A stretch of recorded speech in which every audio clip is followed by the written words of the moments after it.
সেলিম ভাই খুবই শ্রদ্ধেয় একজন মানুষ, খুবই ডাইনামিক একজন ডিরেক্টর। সে যে প্রথম তোমাকে অ্যাপ্রোচটা করলো সেটা কিভাবে? এটা আসলে একদম ছোট করে বলি আমি, আসলে ইটস আ লং স্টোরি, মানে আমি বলতে বলতে আমি টায়ার্ড হয়ে গেছি।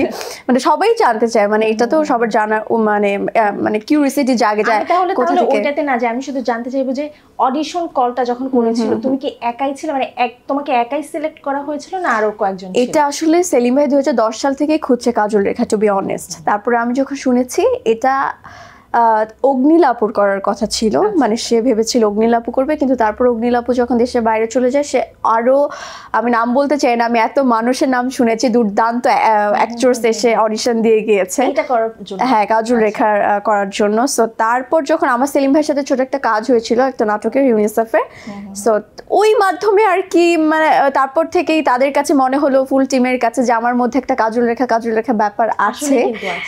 তুমি যে আজকে ওয়েস্টার্ন পরে আছো, এরপরও তোমার দিকে শুধু এইভাবে যদি চেহারাটা কেউ দেখে তাহলে ডেফিনেটলি বলবে যে শি ইজ পারফেক্ট ফর কাজল রেখা। আমি জানি না, মনে করো আমি অনেক জায়গায় কমপ্লিমেন্ট পেয়েছি, মনে করো যতই ওয়েস্টার্ন প্যাটার্ন পরি, হোয়াট এভার ইট ইজ, কিন্তু দিন শেষে আমাকে যে তোমার, আমি এটা মোশাররফ ভাই আমাকে বেশি ডাকে, আমাকে আমি যেখানেই যাই না কেন, শুধু মোশাররফ ভাই বল না, মনে করো বাইরের মিডিয়া পার্সন হোক বা আমার রিলেটিভ কেউ হয়, অলওয়েজ আমাকে বলে তোমার মধ্যে একটা দেবী একটা লুক, একটা ব্যাপার আছে।